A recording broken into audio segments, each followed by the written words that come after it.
It's very sad. Right the other day, I read in the media, the social media, about the bodies that were retrieved from Kware. The families of the victims, they are being threatened.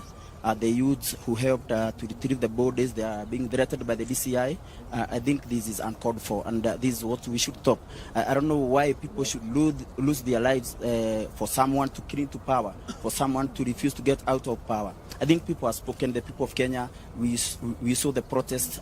People came out in numbers, and they spoke clearly and loudly, and they said, we do not want you in power. We do not want President Ruto in power, because this man came into power through lies, lying to the people of Kenya, and this is what we are dealing with. We are dealing with an evil system that people who stop at nothing to continue killing into power.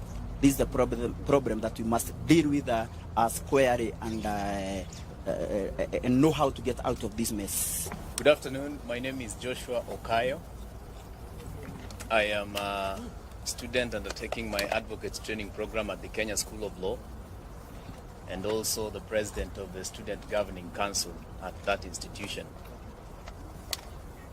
I have been very actively participating in protests that we've seen in the past 2 months.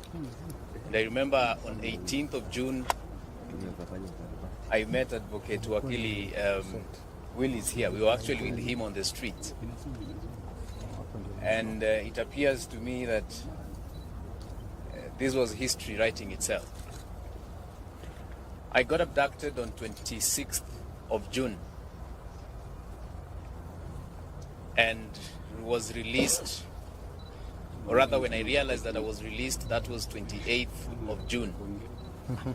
Because I found myself at the bank of Maragua River in Murang'a.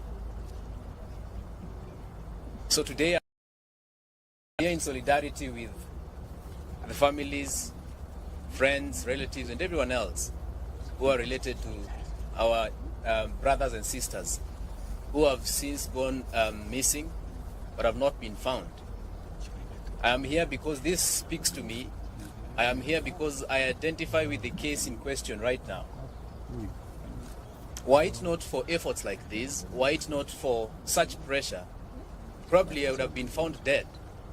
Sometimes I sit down and reflect, and I see the mere reason why I should also fight for other people, the way my friends and the whole nation fought for me, and they ensured that they remembered my name so that they released me. So at this juncture, remember their names, remember Jackie's name, remember everyone's name. And I would encourage Kenyans to all push for the release of these people.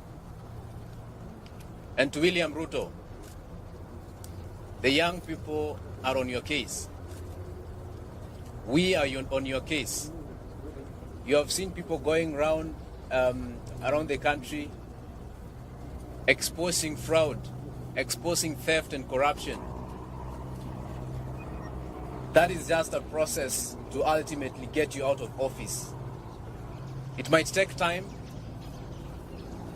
it might be slow, but I can promise you, ultimately, the voices of the people of Kenya shall reign supreme.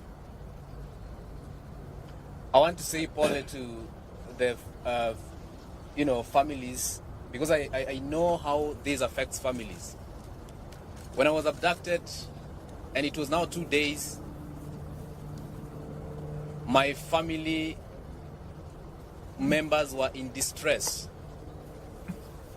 They were moving everywhere, calling all my friends, trying to find out where I was.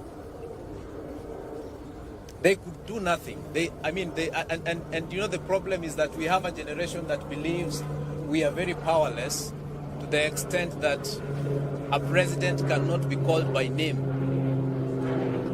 We have to change our view, and we have to avoid this self-aggrandizement that has been, the impression of self-importance that has been sold to us, and we have to call everything as it is. So I'm here because this is very painful, and if I remember that I was once in such a situation, I feel very sad. Thank you.